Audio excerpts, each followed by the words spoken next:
Perkenalkan, nama saya Lia Amelia dari Sekolah Tinggi Ilmu Ekonomi Makassar Maju, Prodi Manajemen, dengan NIM 2209308110018. Di sini saya akan menjelaskan materi dari mata kuliah Manajemen Risiko sebagai tugas pengganti final. Adapun poin-poin materi yaitu penerapan manajemen risiko, kelebihan dan kekurangan manajemen risiko, dan kesimpulan dari manajemen risiko dan penerapannya. Berikut contoh penerapan manajemen risiko dalam perusahaan. Yang pertama ada perusahaan manufaktur, yaitu perusahaan manufaktur ini beroperasi dalam lingkungan yang rentan terhadap berbagai risiko, mulai dari gangguan pasokan hingga masalah kualitas produk. Berikut tahapan penerapan manajemen risiko, yaitu yang pertama, identifikasi risiko. Tim manajemen risiko melakukan audit menyeluruh untuk mengidentifikasi potensi risiko.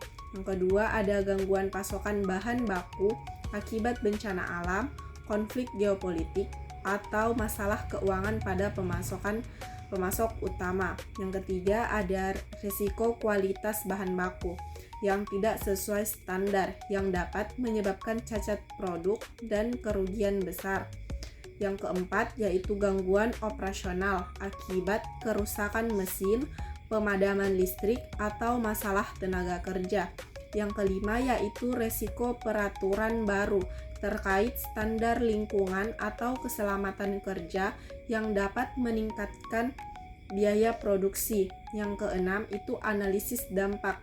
Setelah mengidentifikasi resiko tersebut, yang dilakukan yaitu analisis untuk menentukan dampaknya, di mana jika pemasok utama bahan baku kunci mengalami gangguan, produksi dapat terhenti selama 5-7 hari, yang menyebabkan kehilangan pendapatan hingga ratusan juta rupiah per hari dan penurunan kepuasan pelanggan.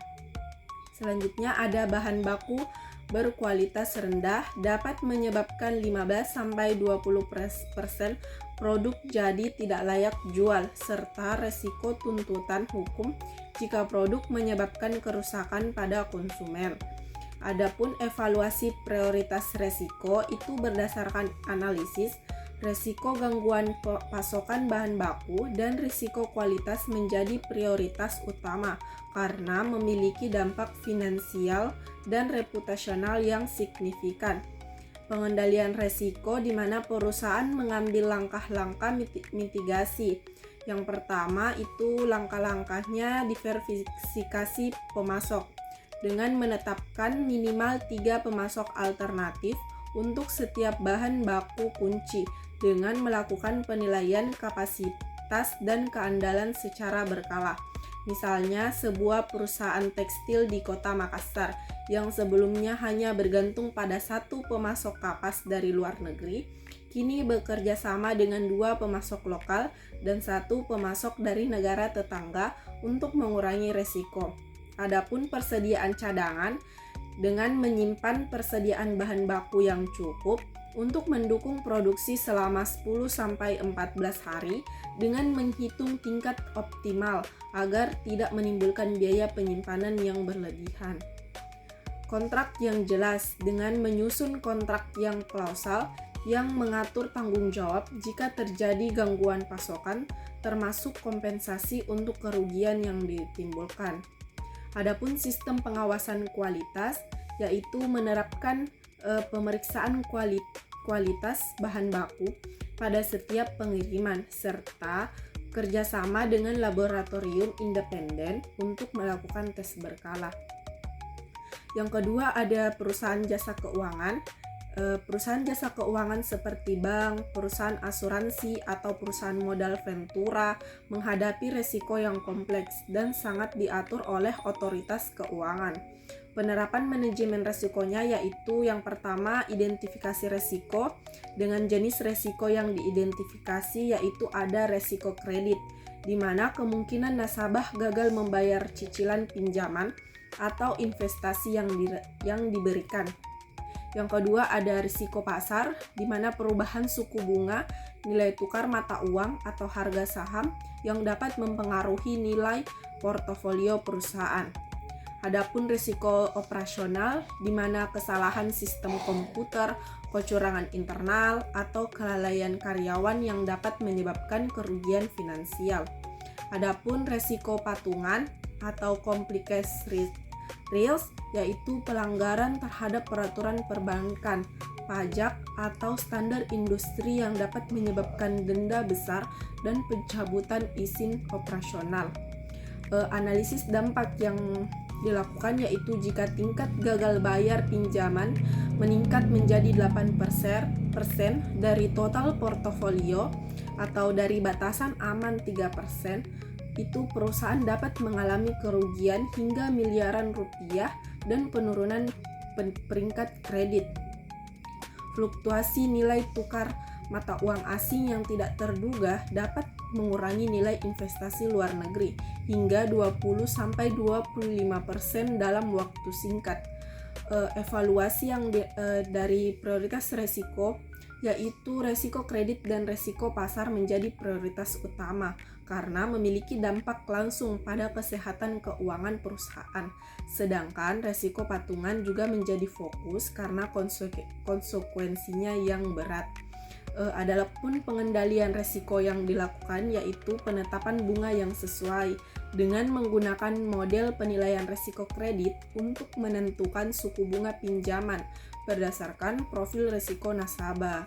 Nasabah dengan resiko tinggi akan dikenakan suku bunga lebih tinggi untuk mengimbangi kemungkinan gagal bayar. Diversifikasi portofolio yaitu menyebarkan pinjaman dan investasi ke berbagai sektor ekonomi, jenis produk, dan wilayah geografis. Misalnya, di sebuah bank tidak hanya memberikan pinjaman kepada sektor pertanian, tetapi juga kepada sektor perdagangan, industri kecil, dan pariwisata.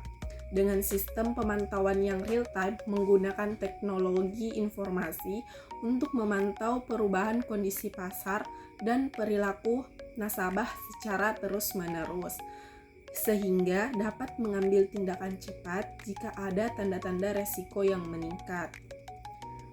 Adapun pelatihan dan pengawasan yaitu memberikan pelatihan berkala kepada karyawan mengenai peraturan terbaru dan tata cara kerja yang benar, serta membentuk divisi khusus untuk melakukan audit internal secara berkala. Berikut contoh penerapan manajemen risiko dalam proyek, di mana proyek pembangunan gedung komersial.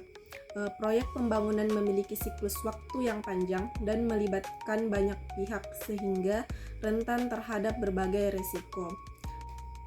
Adapun contoh penerapan dalam industri tertentu, yang pertama dalam industri kesehatan, yaitu rumah sakit, klinik, dan perusahaan farmasi memiliki tanggung jawab besar terhadap keselamatan pasien, sehingga manajemen risikonya menjadi sangat krusial. Berikut beberapa penerapannya, yaitu mengidentifikasi risiko seperti kesalahan medis, yaitu pemberian obat yang salah, kesalahan dalam prosedur operasi, atau diagnosis yang salah. Adapun kerusakan peralatan medis seperti peralatan mesin MRI, alat operasi, atau ventilator yang tidak berfungsi dengan baik, itu dapat menyebabkan gangguan layanan atau bahaya bagi pasien. Pelanggaran privasi data pasien, yaitu bocornya data medis pasien akibat serangan cyber atau kelalaian internal yang melanggar peraturan perlindungan data dan merusak reputasi. Selanjutnya, resiko penyebaran penyakit, di mana khususnya di masa pandemi atau saat munculnya penyakit menular baru yang dapat menyebabkan lonjakan jumlah pasien dan kelelahan tenaga medis. Kekurangan tenaga medis seperti kurangnya dokter, perawat, atau teknisi medis yang dapat mengganggu kualitas layanan. Adapun analisis dampak yang dilakukan, di mana kesalahan medis dapat menyebabkan komplikasi kesehatan pada pasien, tuntutan hukum yang mahal, dan penurunan kepercayaan masyarakat terhadap rumah sakit. Yang kedua itu pelanggaran privasi data pasien dapat mengakibatkan denda hingga miliaran rupiah sesuai peraturan perlindungan data pribadi, serta hilangnya kepercayaan pasien. Evaluasi prioritas resikonya yaitu resiko kesalahan medis dan pelanggaran privasi data menjadi prioritas utama karena berdampak langsung pada keselamatan pasien dan kelangsungan operasional rumah sakit. Pengendalian resiko yang dilakukan yaitu yang pertama pelatihan berkala dengan memberikan pelatihan berkelanjutan kepada staf medis mengenai standar prosedur kerja, penggunaan peralatan terbaru, dan penanganan kasus yang kompleks. Selain itu, melakukan simulasi darurat untuk meningkatkan kemampuan menangani pasien kritis atau situasi kritis. Selanjutnya ada pemeriksaan rutin peralatan dengan menetapkan jadwal pemeriksaan dan kalibrasi peralatan medis secara berkala. Misalnya setiap bulan untuk alat yang sering digunakan dan setiap 3 bulan untuk peralatan yang lebih kompleks, dengan membuat daftar peralatan cadangan untuk mengantisipasi kerusakan. Adapun sistem keamanan data yaitu mengimplementasikan data pasien, melakukan pembaruan perangkat lunak secara teratur untuk melindungi dari serangan cyber dan membatasi akses data hanya kepada staf yang berwenang. Selain itu, memberikan pelatihan kepada staf mengenai praktik keamanan digital yang benar. Adapun program pencegahan penyakit yaitu membuat protokol kebersihan yang ketat, menyediakan perlengkapan pelindung diri untuk staf dan pasien, serta melakukan pemantauan dan pelacakan kasus penyakit menular secara teratur. Rencana pengelolaan tenaga kerja dengan menyusun program rekrutmen dan pengembangan karir untuk menarik dan mempertahankan tenaga medis berkualitas, serta menjalin kerjasama dengan perguruan tinggi kedokteran untuk mendapatkan tenaga muda yang berkualitas. Berikut proses manajemen risiko yang diterapkan yaitu mengidentifikasi risiko, di mana tim proyek mengidentifikasi risiko potensial yaitu cuaca ekstrim seperti hujan deras, badai, atau panas berlebih yang dapat mengganggu jadwal konstruksi. Yang kedua, keterlambatan pengiriman material bangunan akibat masalah logistik atau kelangkaan bahan. Yang ketiga yaitu masalah teknis konstruksi seperti kesalahan dalam perencanaan struktur atau kerusakan pada peralatan berat. Yang keempat yaitu resiko biaya yang melampaui anggaran akibat kenaikan harga material atau perubahan desain. Dan resiko keselamatan kerja yang dapat menyebabkan kecelakaan dan penutupan sementara lokasi proyek.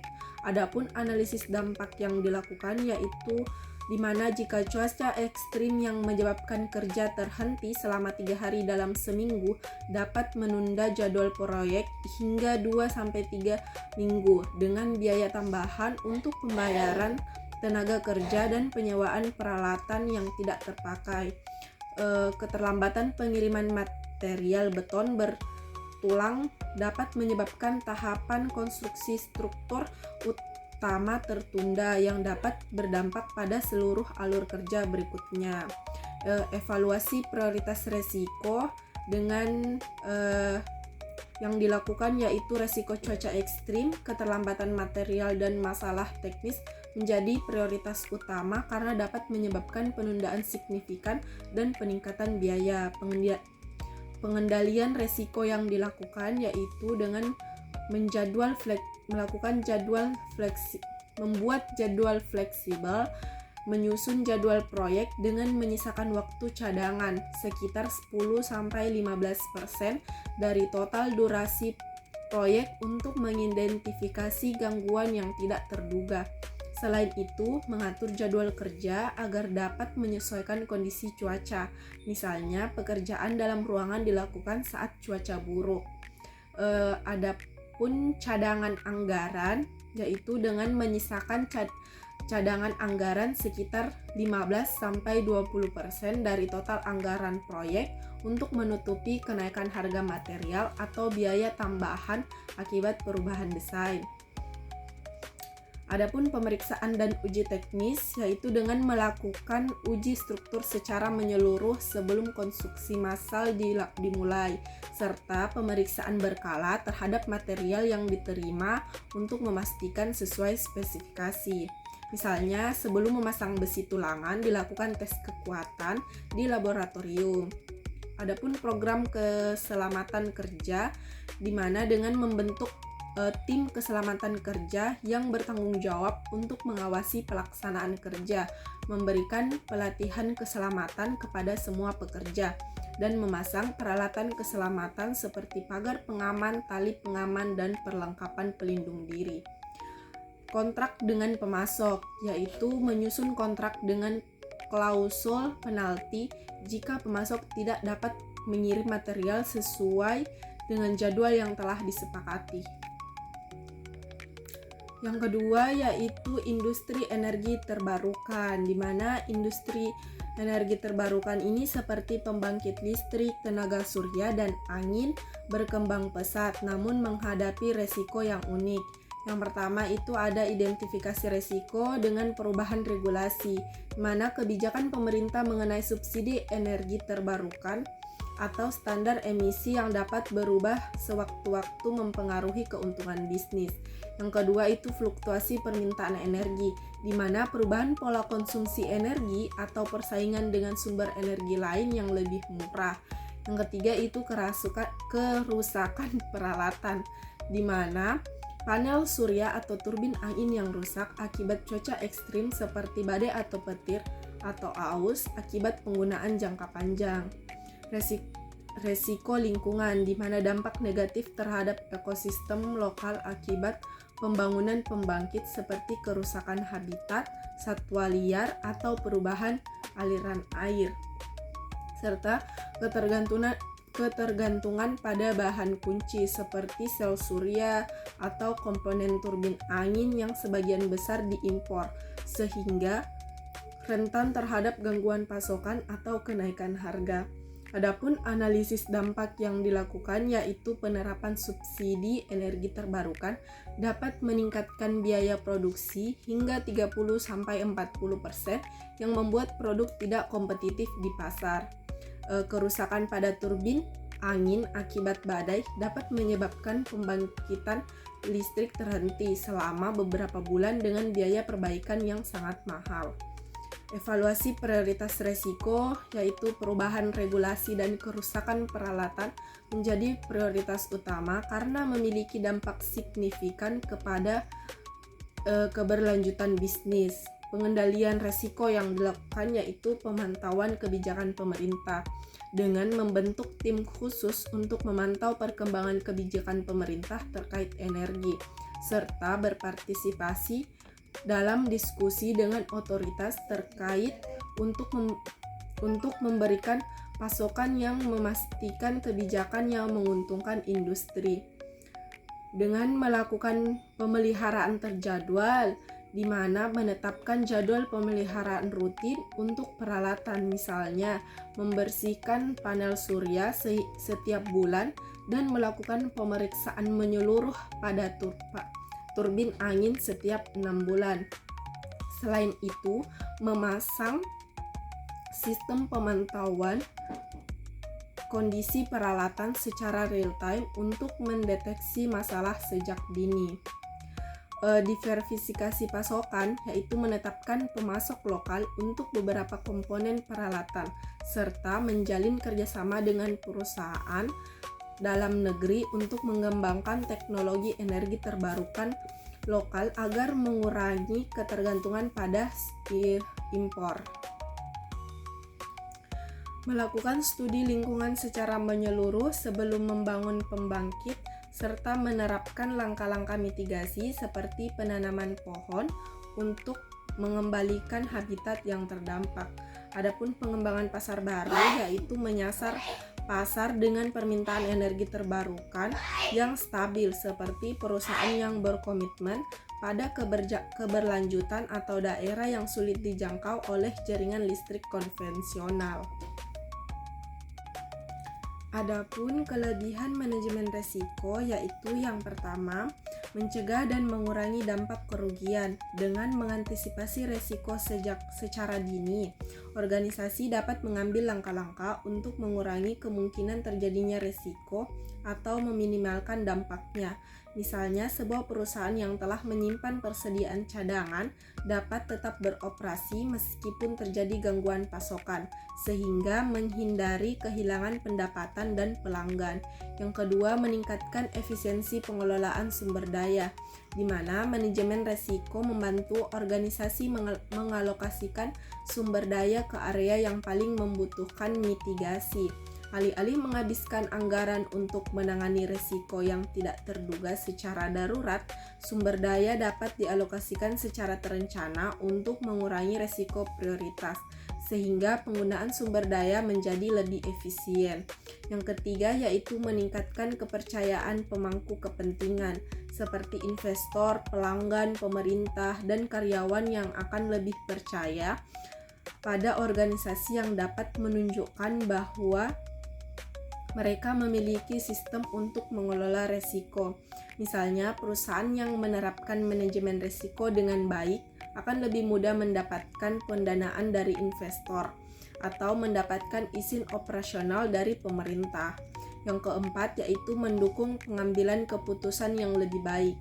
Dengan memiliki informasi yang jelas mengenai risiko yang mungkin dihadapi, manajemen dapat membuat keputusan yang lebih tepat dan terinformasi. Misalnya, sebelum memutuskan untuk memperluas bisnis ke wilayah baru, perusahaan dapat menganalisis risiko politik, ekonomi, dan sosial di wilayah tersebut, sehingga dapat menentukan apakah peluang tersebut layak untuk diambil atau perlu diantisipasi dengan langkah-langkah mitigasi yang tepat. Kekurangan dalam manajemen risiko yaitu yang pertama, memerlukan biaya dan sumber daya yang signifikan, di mana implementasi sistem manajemen risiko membutuhkan investasi untuk perekrutan dan pelatihan tim khusus, pengadaan perangkat lunak analisis risiko, serta biaya operasional untuk pemeliharaan dan pembaruan sistem secara berkala. Untuk organisasi kecil atau menengah, biaya ini mungkin menjadi beban yang cukup besar, terutama pada tahap awal implementasi. Yang kedua yaitu tidak dapat menghilangkan risiko sepenuhnya. Dengan manajemen risiko yang bertujuan untuk mengurangi kemungkinan terjadinya risiko atau meminimalkan dampaknya, bukan menghapus risiko sama sekali. Risiko yang tidak terduga seperti bencana alam skala besar atau krisis ekonomi global masih dapat terjadi dan memberikan dampak yang signifikan, meskipun organisasi telah menerapkan sistem manajemen risiko yang baik. Yang ketiga yaitu berpotensi menghambat inovasi. Jika analisis risiko dilakukan secara konservatif, manajemen mungkin akan menghindari peluang bisnis baru atau proyek inovatif yang memiliki risiko tinggi namun potensi keuntungan juga besar. Hal ini dapat membuat organisasi tertinggal dari pesaing yang lebih berani mengambil risiko terkontrol. Adapun keterbatasan dalam pengukuran resiko, di mana beberapa resiko terutama yang bersifat non-finansial seperti dampak pada reputasi, keselamatan masyarakat, atau lingkungan sulit diukur secara akurat dalam angka. Hal ini dapat membuat sulit bagi manajemen untuk menetapkan prioritas dan mengalokasikan sumber daya yang tepat. Itulah materi yang dapat saya sampaikan. Lebih dan kurangnya mohon dimaafkan. Wassalamualaikum warahmatullahi wabarakatuh.